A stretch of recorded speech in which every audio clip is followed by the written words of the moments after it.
jadi negara. Wahai masyarakat Aceh, suara-suara kalian yang akan menentukan nasib bangsa ke depan, baik buruknya bangsa, besok ke depan bangsa akan mendapat pemimpin yang baik atau pemimpin yang buruk, pemimpin yang zalim atau pemimpin yang adil, pemimpin yang amanah atau pemimpin yang khianat. Itu tergantung daripada suara-suara kalian. Atau jadi negara boneka, jadi negara yang tunduk kepada negara-negara lain. Suara-suara kalian yang menentukan. Oleh karenanya, jangan sampai kalian salah di dalam memilih pemimpin. Jangan pilih capres-capres yang zalim, jangan pilih capres-capres buruk, jangan pilih capres-capres yang mengkhianati bangsa, mengkhianati rakyat, apalagi mengkhianati ulama. Saudara-saudara, kalau ulama saja dikhianati, bagaimana dengan bangsa dan rakyat Indonesia? Dari hasil istimewa ulama kemarin, setelah adanya musyawarah dan mufakat para ulama-ulama yang lurus, sehingga keluarlah hasil capres yang ulama menyuruhkan untuk memilih.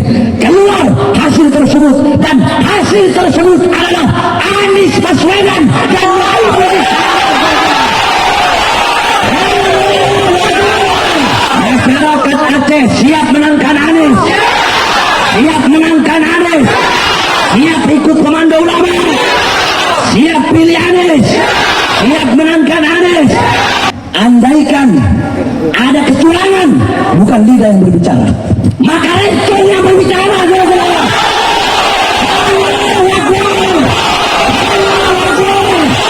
Siap tahu kecurangan, siap tahu pemilu depan, siap hancur Indonesia, siap hancur Indonesia. Allahu Akbar. Sekali lagi saya sampaikan, kalau sampai ada kecurangan, rencong dan pedang yang berbicara. Betul? Betul.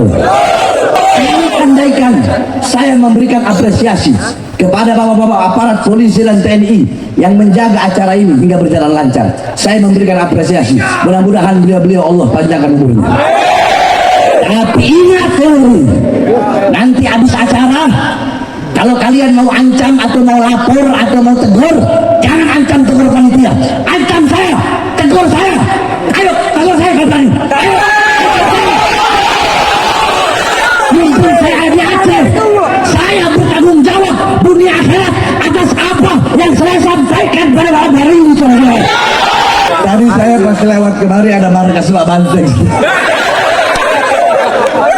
Nggak terima. Atau nggak cegah saya di luar sana di jalan. Ulama terdahulu banyak sekali daripada beliau-beliau yang mengarang kitab-kitab yang menjelaskan tentang Isra Mi'raj.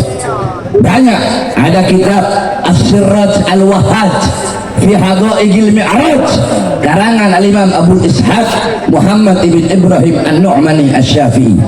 Ada kitab Al-Mi'raj karangan Al-Imam Abdul Karim Al-Qushairi atau yang kita sebut Imam Qushairi. Ada kitab Ar-Risalah fil Mi'raj karangan Al-Imam Abul Hasan Ali bin Muhammad Al-Lakhmi. Ada kitab An-Nurul Wahhaj fi Qissa Isra wal Mi'raj karangan Imam Ali Zainal Abidin bin Muhammad Al-Hadi Al-Barzanji.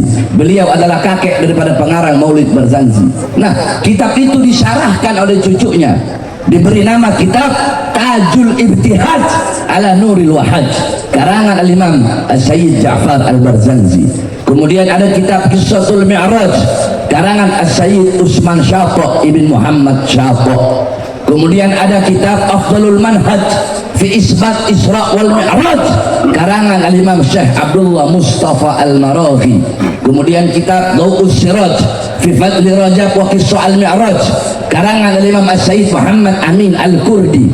Kemudian ada kitab Nailul Muna wal Ghaya As-Sa'ul fil Mi'raj Nabiyil Mukhtar Ar-Rasul karangan Al-Imam Muhammad bin Ja'far Al-Kattani.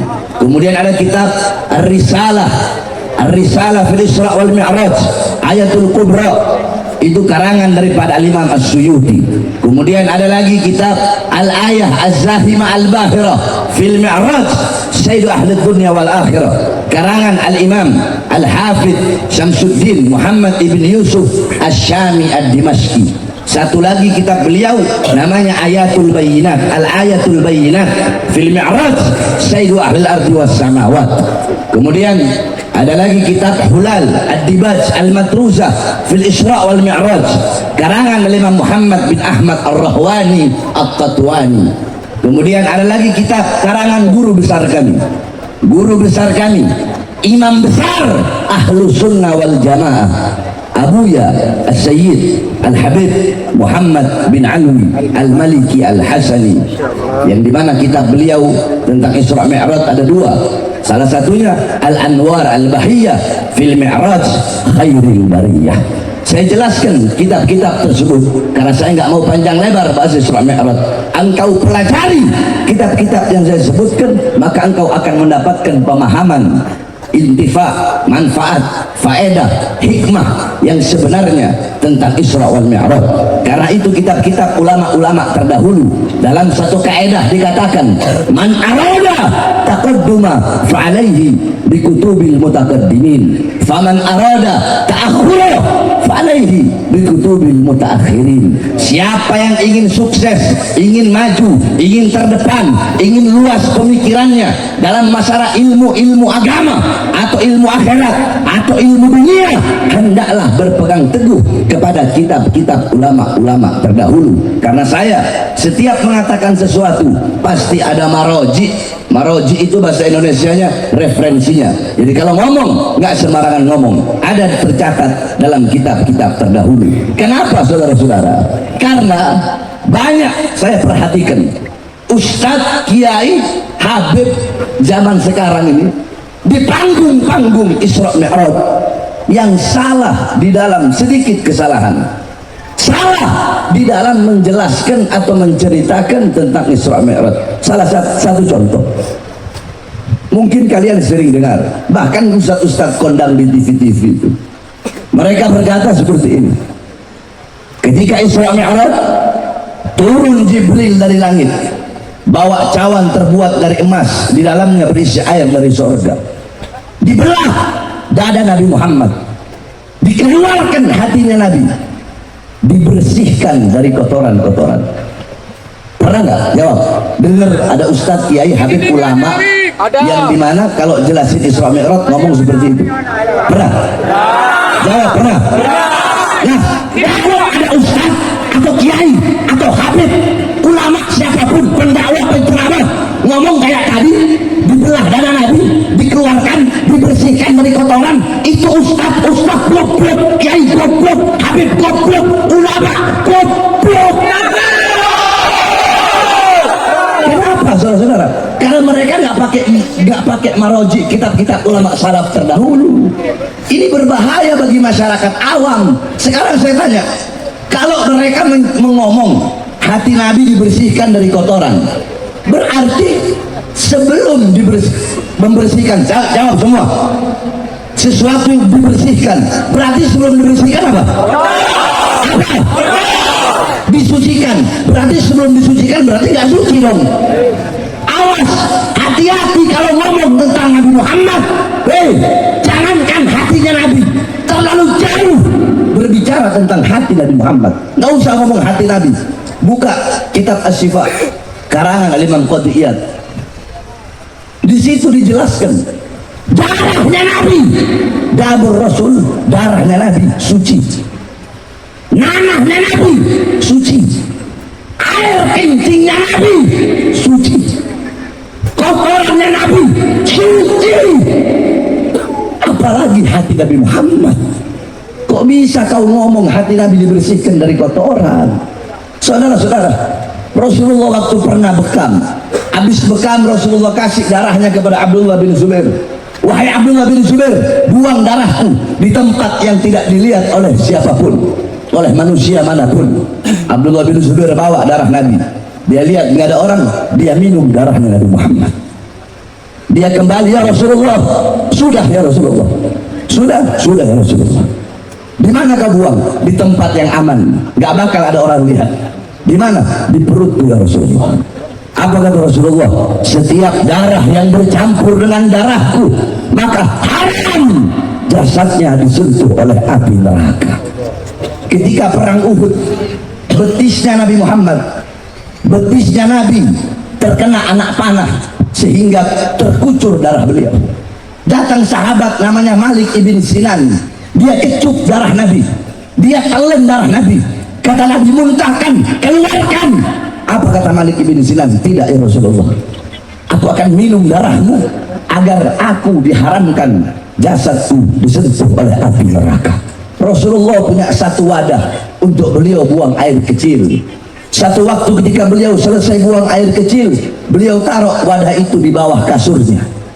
Ketika beliau bangun, wadah itu sudah tidak ada. Beliau bertanya, wahai Ummu Aiman, mana wadah yang ada di sini? Wadahnya berisi air dan airnya sudah aku minum ya Rasulullah. Kata Rasulullah, kenapa kau minum air itu? Apa kata Ummu Aiman? Ya Rasulullah, demi Allah, semenjak aku lahir sampai sekarang, seumur hidupku aku tidak pernah merasakan air yang lebih nikmat dan lebih segar dari air yang barusan aku minum ya Rasulullah. Apa kata Rasulullah? Itu adalah air kencingku wahai Ummu Aiman. Maka gigimu akan selalu terjaga sampai engkau mati. Nah saudara-saudara, itu air kencing Nabi, darah Nabi, apalagi hatinya Nabi Muhammad. Maka jangan sembarangan, jangan sembarangan berbicara hal yang kita nggak tahu. Banyak ini saya perhatikan di panggung-panggung Isra Mi'raj, kalau acara Isra Mi'raj. Contoh buruk ini lihat banyak tuh di kampung-kampung ditaruh foto buruk apa kuda, kepalanya manusia, ya, terus ada sayapnya. Ini kalian belajar di mana? Di Google. Buruk itu adalah salah satu makhluk ciptaan Allah. Dia itu sejenis kilat, lebih kecil dari kuda, lebih besar dari keledai. Kalau jalan turun, kaki belakang memanjang dengan sendirinya. Kalau jalan naik, kaki belakang kaki depannya memanjang dengan sendirinya. Itu buruk. Jadi banyak sekali orang-orang yang salah tentang Isra wal Mi'raj. Nah, sedikit saya jelaskan tentang Isra wal Mi'raj baginda Nabi besar Muhammad sallallahu alaihi wasallam. Insyaallah walaupun sedikit, insyaallah bermanfaat. Semua yang ada di sini. Nanti habis Isra Mi'raj baru saya bahas yang lain. Tenang saja. Oke? Kita ngaji dulu ya. Siap ngaji? Tapi katanya, tadi saya dibilang orang Aceh itu kalau ada majelis kuatnya cuma sampai jam 10, benar? Jam 1. Benar. Masyarakat Aceh ini pejuang semua. Rakyat Aceh darah-darah pejuang. Aceh adalah tanah yang tidak bisa ditaklukkan oleh penjajah Belanda dan Jepang. Makanya saya heran, masa orang pidi sampai jam 10 gak kuat? Jam 5 subuh sampai pagi kuat? Ibu-ibu kasihan. Kalau ibu-ibunya di dalam tubuh ibu-ibu terdapat ruh cutnya din, jangankan sampai subuh, sampai 1 minggu duduk di sini untuk ilmu kami siap. Lagi, semua ikuti kata-kata saya. Bismillah yang keras ya, jangan lembek. Kalau lembek diragukan orang Acehnya. Semua ikuti kata-kata saya. Bismillahirrahmanirrahim. Subhanallahi asra bi abdihi lailan minal masjidil haram ilal masjidil aqsa. Saya akan jelaskan satu persatu.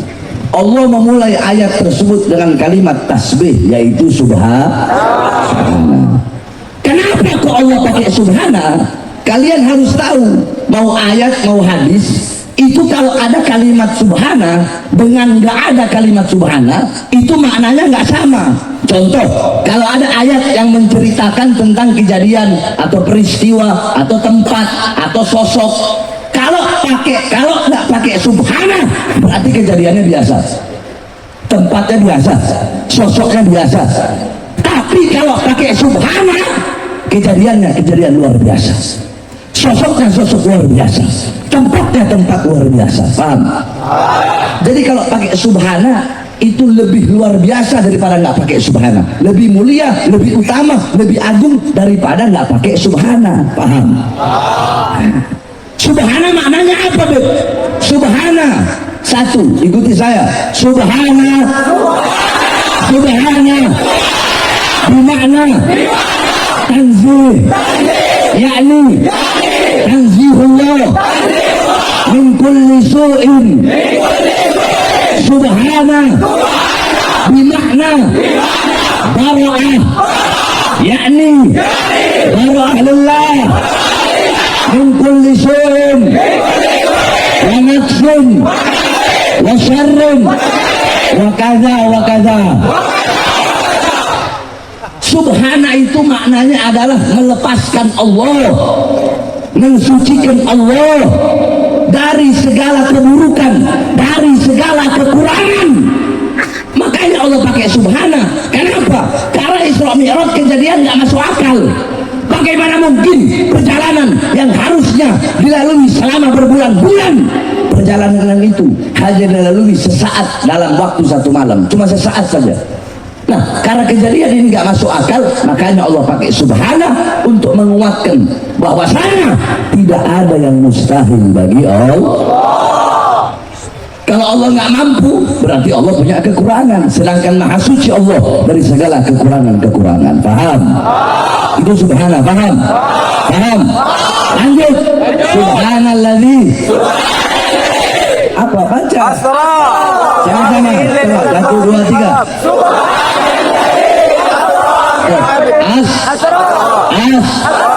Asro. Kalau kita belajar nahwu itu ada fi'il, fa'il, maf'ul. Asro artinya memperjalankan. Jawab. Kalau ada yang mempermainkan, berarti ada yang dipermainkan. Jawab. Ada yang mempermainkan, berarti ada yang dipermainkan. Ada yang mempertontonkan, berarti ada yang Kalau ada yang memperjalankan, berarti ada yang Nah, di sini yang memperjalankan siapa? Allah. Kurang keras siapa? Allah. Yang diperjalankan Rasulullah, betul? Yang diperjalankan siapa? Yang diperjalankan siapa? Yang diperjalankan siapa? Maknanya apa? Maknanya berarti Isra Mi'raj bukan keinginannya Rasulullah, bukan kemauannya Rasulullah. Kenapa? Karena Allah yang memperjalankan, bukan ujuk-ujuk Nabi berjalan sendiri. Enggak, Allah yang memperjalankan. Itu keinginannya Allah, kemauannya Allah. Kenapa? Karena pada tahun itu adalah Amul Hazm. Apa? Amul Hazm. Tahun kesedihan bagi Nabi. Kenapa? Dalam satu tahun yang sama, istri yang beliau cintai dan paman yang beliau cintai, Abu Thalib dan Sayyidatuna Khadijah, wafat di tahun yang sama. Allah ingin menggembirakan hati kekasihnya, ingin menyenangkan, menghibur Nabi Muhammad dengan perjalanan Isra wal Mi'raj. Paham? Subhanallah, udah paham? Asra udah paham? Subhanalladzi asra. Lanjut. Bi'abdihi. Di situ Allah memakai lafaz abd. Maha suci Allah yang memperjalankan pada malam hari hambanya. Siapa hamba di situ? Siapa hamba di situ? Nabi Muhammad, Rasulullah. Kenapa memakai abd? Para ulama berbeda pendapat, saudara-saudara. Ada ulama yang mengatakan Rasulullah Isra wal Mi'raj fil manam. Rasulullah itu Isra Mi'raj bukan dalam keadaan sadar, cuma ruhnya saja. Itu berdasarkan berpatokan hadis Sayyidatuna Aisyah radhiyallahu anha. Tapi yang kami ambil adalah Rasulullah Isra Mi'raj bil jasad war ruh, dengan jasad dan juga ruh. Makanya di situ Allah memakai lafaz abd. Abd itu hamba yang utuh. Maksudnya apa hamba yang utuh? Manusia yang utuh. Ra'ayar abi alatil ain, sami'a yasma'u bi alatil udhun, takallama yatakallamu bi bi'alatil lisan, syaqa bi'alatil galad, masa yamshi bi'alatil rijlain. Hamba yang utuh adalah hamba yang melihat pakai alat mata, mendengar pakai alat telinga, berbicara pakai alat lidah, menyentuh pakai alat tangan, merasa pakai alat hati, berjalan pakai alat kaki. Itu namanya hamba yang utuh. Kalau cuma ruh saja, bisa nggak ngelihat pakai mata? Nggak bisa. Nah, kalau Rasulullah Isra Mi'raj cuma ruhnya saja, itu ayat akan berbunyi subhanalladzi asra biruhihi. Sebaliknya, kalau Rasulullah Isra Mi'raj cuma jasad tanpa ruh, bisa disebut hamba yang utuh nggak? Bisa nggak dia ngeliat pakai alat mata walaupun matanya ada? Enggak kan? Nah, itu kalau jasad saja tanpa ruh, ayatnya akan berbunyi subhanalladzi asra bimayyitihi. Ayat jasad tanpa ruh. Saya hinakan, nyentuhnya harus pakai wudu. Saya taruh belakang, saya bakar. Yang satu lagi, saya bikin sampul ayat suci Al-Quran. Boleh nggak taruh di bawah? Boleh? Boleh dihinakan? Boleh nyentuhnya nggak pakai wudu? Harus nyentuh pakai wudu. Harus dimulia, diagung, ditaruh di atas tempat yang tinggi. Bawanya pakai pakai ahlak. Bawanya pakai sama nggak kulitnya? Sama kulitnya. Terus apa yang membedakan?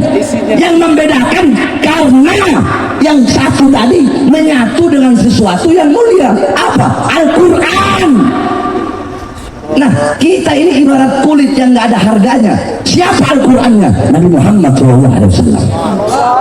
Sama seperti sendal Nabi, kulit biasa, tapi sendal itu menjadi mulia karena menempel di kaki yang mulia. Itu kakinya baginda Nabi besar Muhammad.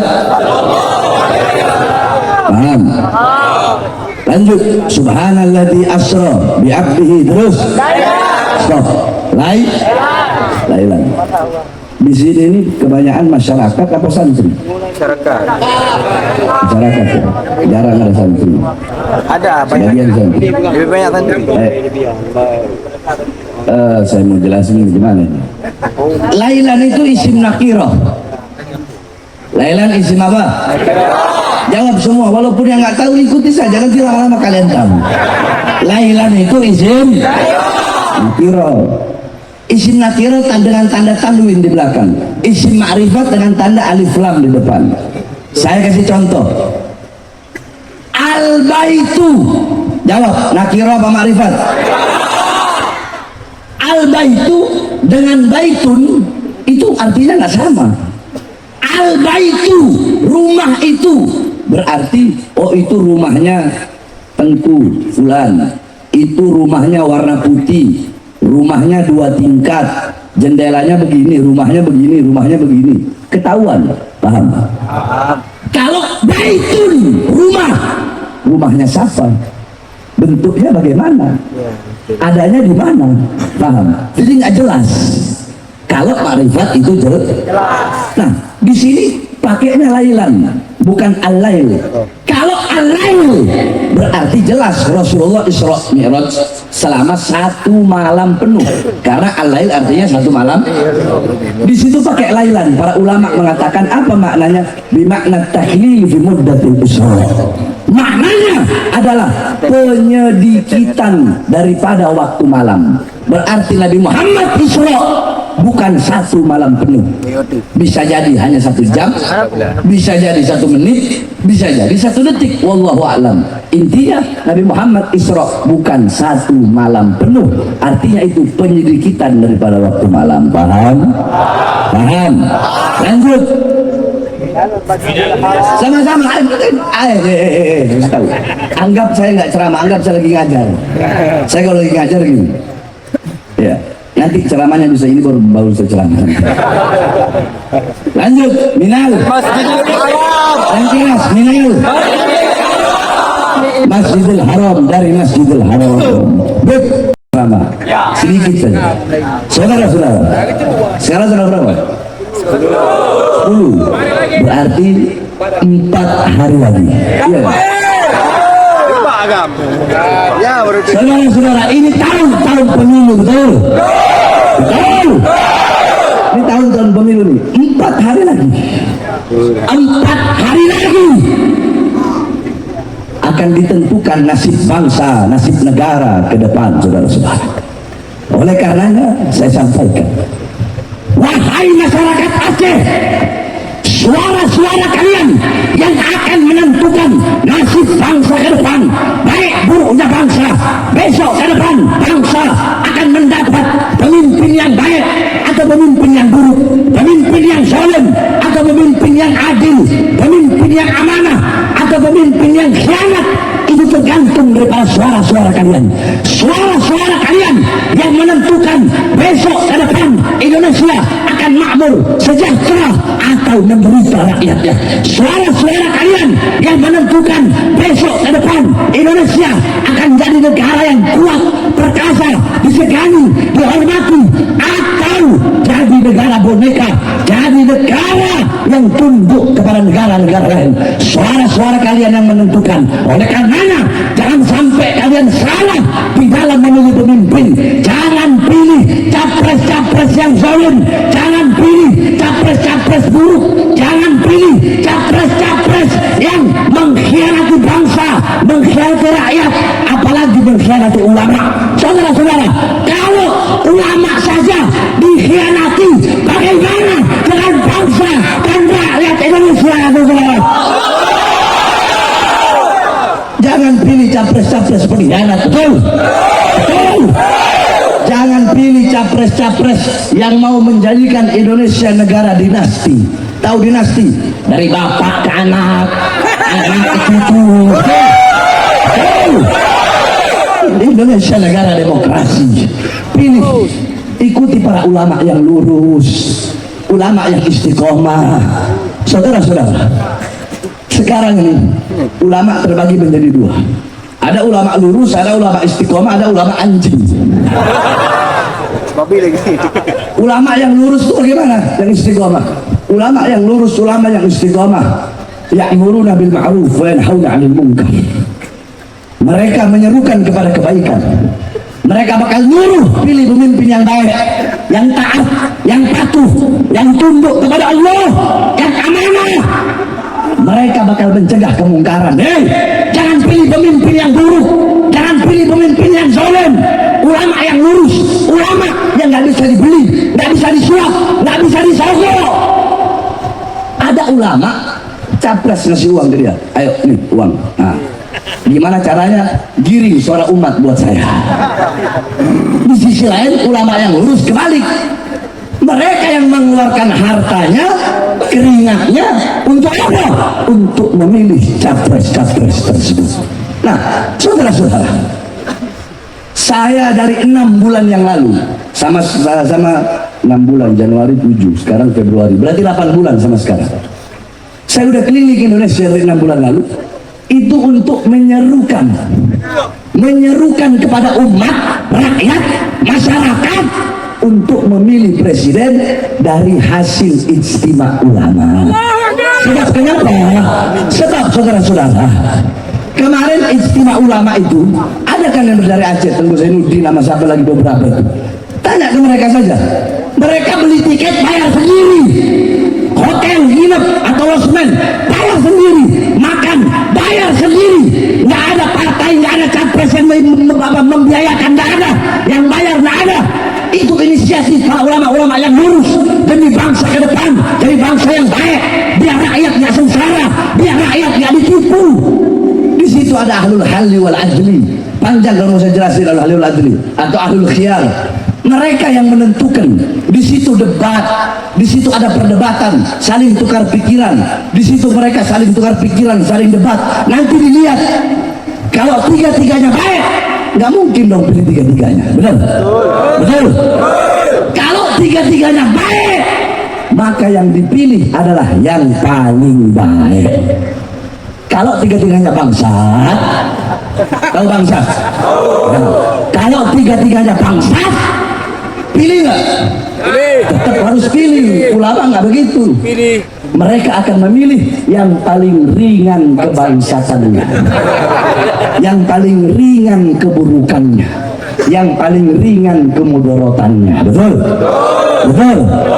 Betul? Sebab kalau nggak dipilih, bisa jadi di antara tiga yang baik. Kalau nggak milih, yang jadi bisa jadi yang sedikit kebaikannya. Kalau tiga-tiganya buruk, bisa jadi yang paling banyak keburukannya. Nah, dari hasil istimewa ulama kemarin, setelah adanya musyawarah dan mufakat ulama-ulama yang lurus, sehingga keluarlah hasil capres yang ulama menyuruhkan untuk memilih. Keluar hasil tersebut, dan hasil tersebut adalah Anies Baswedan dan Muhaimin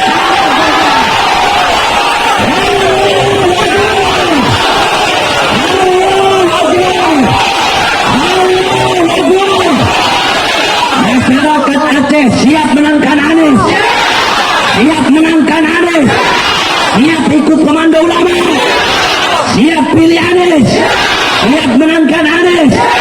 Allahu Akbar, Allahu Akbar.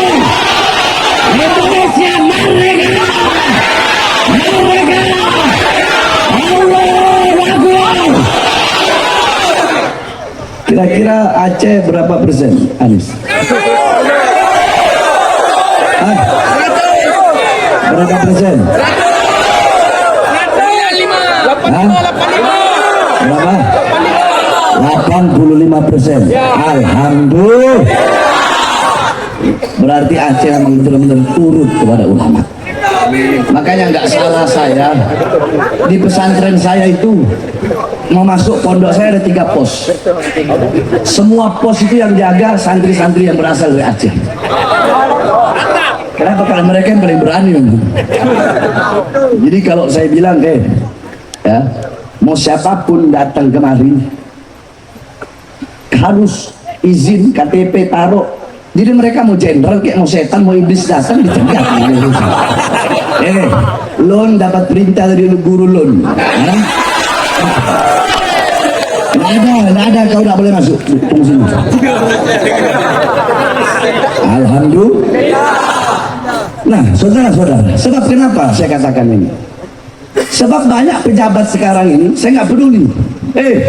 Kalian pikir saya menyerukan pilih Anies karena Aniesnya, karena partai-partai pendukungnya, karena partai-partai pengusungnya? Enggak.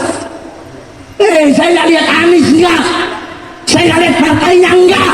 Yang saya lihat hasil istimewa ulama. Itu yang saya lihat. Pangkat jabatan bagi saya nggak ada harga. Kakek-kakek kami, para habaib zaman dulu berkata, Al-Imam Al-Habib Hussein bin Syekh Abu Bakar, apa kata beliau?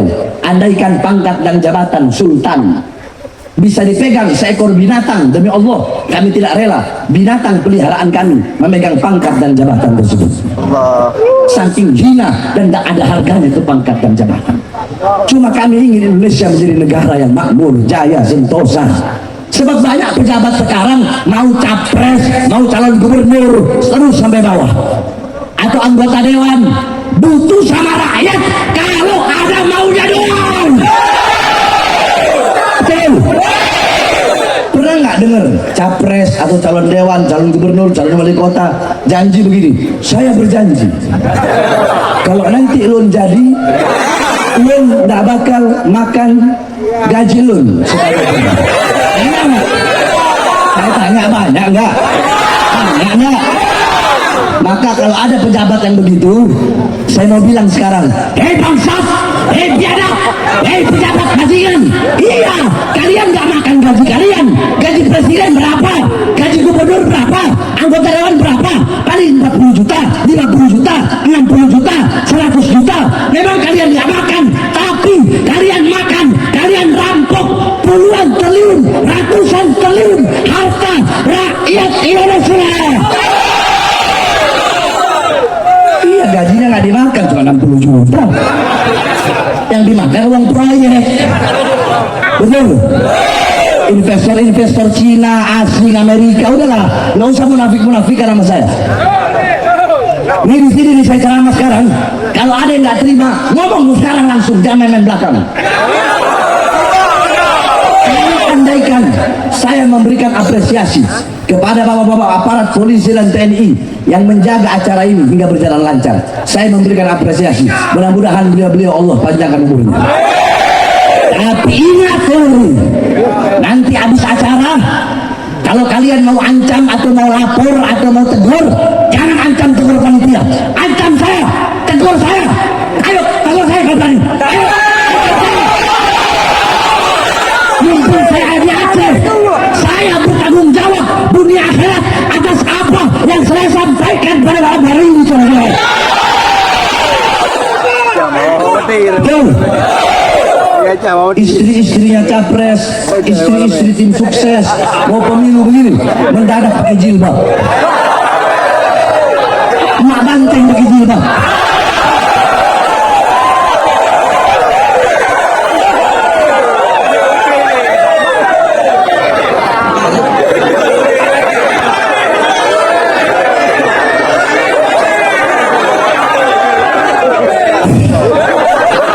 Tadi saya pas lewat kemari ada markas Mak Banteng.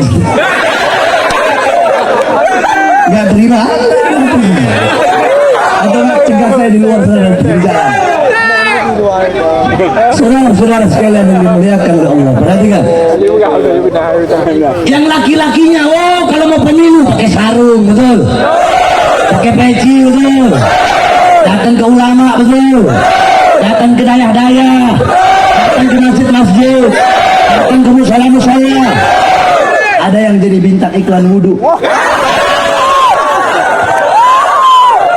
Pokoknya macam-macam.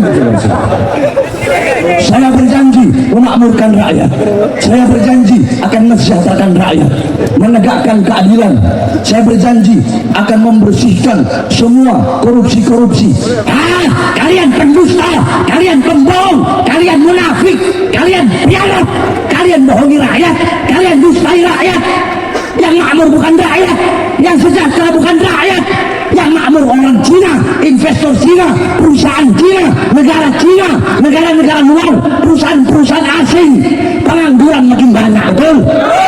Sembako naik, betul. Tenaga kerja susah, betul. Lagi susah tenaga kerja, pengangguran banyak. Mereka kirim tenaga kerja dari Cina ke daerah Sulawesi sana. Goblok nggak ini? Goblok nggak? Ya, goblok. Tabungannya. Nah saya tanya, ketidakadilan, kesoliman, kesewenang-wenangan seperti ini, lawan atau biarkan? Hei masyarakat Aceh, lawan atau biarkan? Lawan atau biarkan? Maka sampaikan kepada mereka, para pejabat zalim, pengkhianat bangsa, sampaikan, kami pemuda-pemudi yang berdiri di atas tanah Seram di Mekah, di atas tanah Aceh, tanah yang telah dicuci dengan darah para ulama, darah para tentu, darah para tut, darah para syuhada, darah para pahlawan. Kami pemuda-pemuda Aceh bersumpah, kami akan melawan kezaliman, kami akan tegak berdiri, tidak akan menundukkan kepala. Sampaikan kebenaran, sampaikan keadilan, kami tidak akan berhenti sampai mati. Kami masyarakat Aceh akan berada di barisan paling depan melawan kalian sampai titik darah yang bisa jaga. Allahu Akbar. Allahu Akbar. Masyarakat Aceh siap lawan kezaliman, siap lawan ketidakadilan, siap lawan kemungkaran. Allahu Akbar. Nah, saudara-saudara, hadirin sekalian yang dimuliakan oleh Allah Subhanahu wa taala. Makanya kenapa saya itu kok keluar masuk penjara, kalian gak usah heran. Ya karena begini nih, ada kapok-kapoknya. Saya tanya, apakah pernah Habib Rizik mengkhianati umat? 2004 waktu tsunami, Habib Rizik ada nggak untuk masyarakat Aceh? Untuk rakyat Aceh? Ribuan laskar FPI mengangkut jenazah, memberikan bantuan-bantuan. Apakah FPI pernah meninggalkan umat? Habib Rizik pernah mengkhianati umat? Pernah meninggalkan umat? Bahar bin Smith pernah meninggalkan umat? Pernah mengkhianati umat? Pernah meninggalkan masyarakat Aceh? Saya pernah meninggalkan kalian? Saya pernah khianati kalian? Saudara-saudara, bahkan saya keluar masuk penjara, Habib Rizik keluar masuk penjara. Kenapa? Demi membela kehormatan umat Islam, demi membela bangsa, demi rakyat susah, demi para nelayan, para buruh, Itu yang kami suarakan, suara rakyat. Yang kami suarakan adalah mewakili rakyat, suara kebenaran, suara keadilan. Kalian tahu, sampai-sampai saya baru keluar penjara dari lapas itu, saya keluar sore keluar, malam saya ceramah, besoknya langsung dibawa ke Nusa Kambangan. Nusa Kambangan tahu kan? Iya, banyak orang Aceh di sana. Kasus ganja. Tabu. Saya tanya, woi, tahu berapa ganja belimu? Sedikit, berapa? 10 ton, bangsa.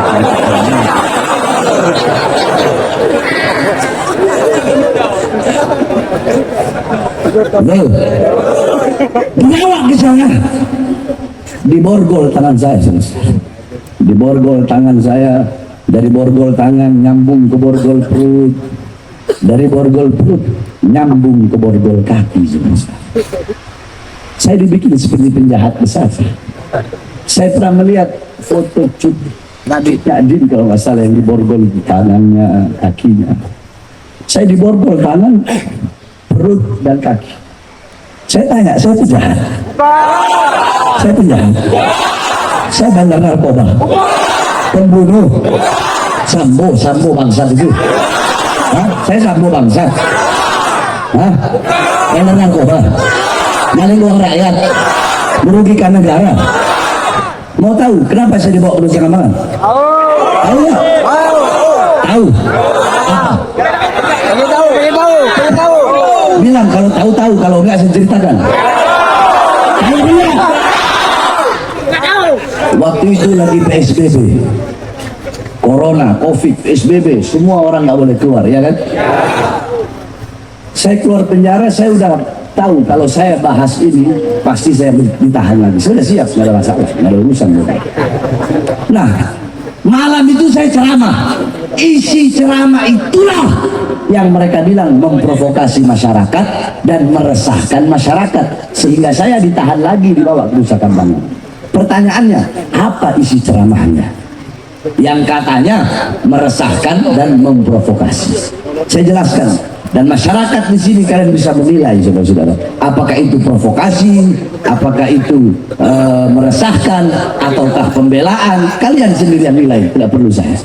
Pertama, saya bilang, hei presiden, hei pejabat, hei aparat, di masa corona ini rakyat kalian kurung dalam rumah, tapi tidak kalian berikan kebutuhan pokoknya. Itu provokasi. Provokasi. Yang kedua saya bilang, hei presiden, hei pejabat, pengangguran Indonesia lagi banyak-banyaknya di masa corona, tapi tenaga kerja terus kalian kirim dari Cina. Itu meresahkan. Meresahkan. Yang ketiga saya bilang, toko-toko kecil milik pribumi di Jakarta, di Jawa Barat, toko-toko Aceh, toko-toko Batak, toko-toko Sunda, toko-toko Betawi, yang toko-toko kecil, warung-warung kecil, kalian paksa untuk tutup. Tapi mal-mal, perusahaan-perusahaan asing tetap buka. Itu provokasi. Itu meresahkan. Atau pembelaan? Apa itu? Apa? Jawab. Ya kurang keras apa? Apa? Siapa yang saya bela? Siapa yang saya bela? Siapa yang saya bela? Berarti yang goblok saya atau mereka?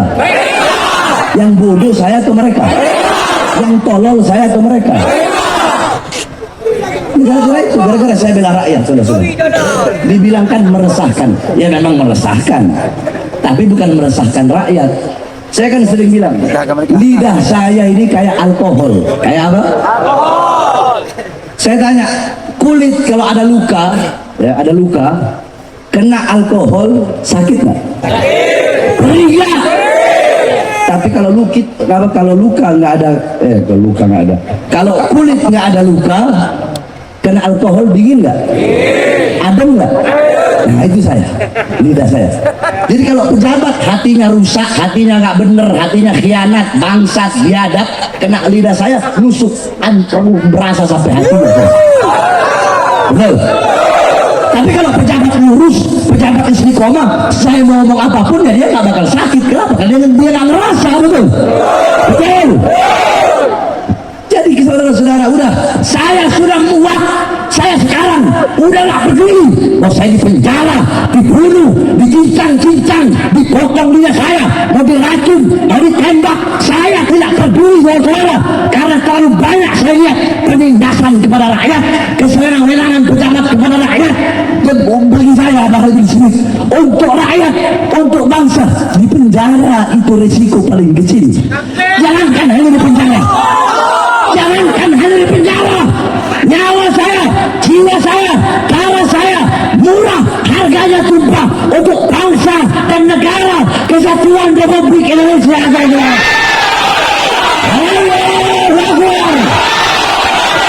Makanya saya wasiatkan kepada kalian, wahai para pemuda-pemudi Aceh, jikalau suatu saat nanti, saya nggak tahu, jikalau suatu saat nanti saya dibunuh, saya ditembak atau diracun atau dibunuh, dibikin seperti kecelakaan, berjanjilah kalian, kalau saya mati dibunuh, saya tidak akan mati, saya tidak pengen, saya tidak mau mati di atas kasur bagaikan keledai.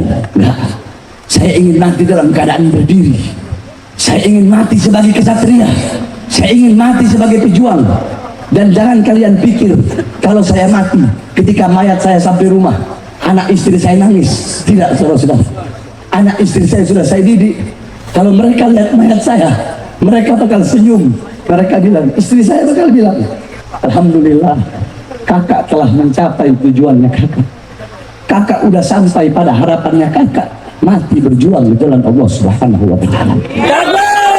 Berjanjilah kalian, kalau saya mati untuk berjuang di jalan Allah, di jalan agama, di jalan bangsa, di jalan negara, melawan pejabat zalim, melawan pengkhianat bangsa, berjanjilah kalian, wahai rakyat Aceh, khususnya pemuda-pemudi Aceh, jangan pernah kalian padamkan api-api perjuangan yang selama ini telah saya nyalakan, saudara. Saya tanya, siap lanjutkan perjuangan? Siap lanjutkan perjuangan? Siap teruskan perjuangan? Allahu Akbar. Insya Allah kita doakan Indonesia dapat pemimpin yang amanah, pemimpin yang adil, pemimpin yang bisa mensejahterakan rakyat. Amin, amin ya Rabbal. Makanya kita kawal, nggak boleh ada kecurangan, betul? Nggak boleh kayak kemarin-kemarin pemilu curang, nggak boleh, betul? Betul. Kalau nggak curang, insya Allah amin menang. Kalau curang, bukan lidah yang berbicara. Saudara-saudara, saya bersumpah, andaikan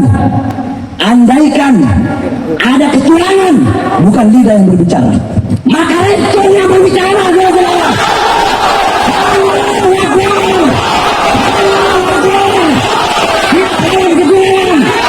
Siap kawal pemilu depan, siap hancur Indonesia, siap hancur Indonesia.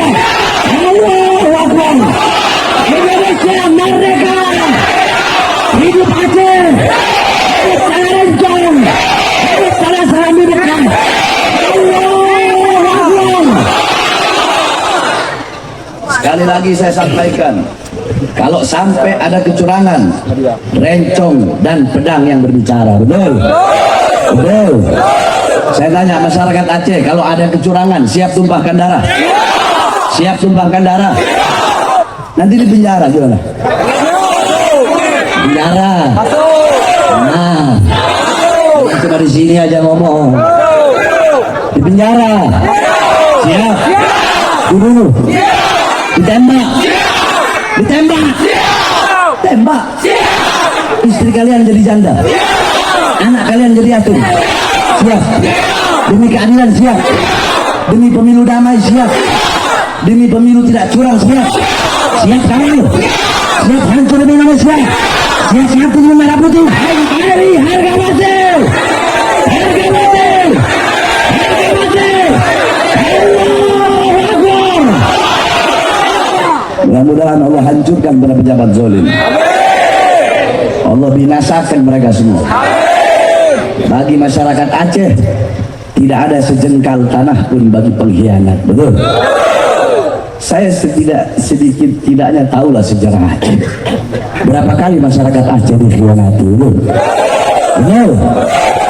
Makanya sering saya bilang, bagi saya yang paling mahal adalah kesetiaan.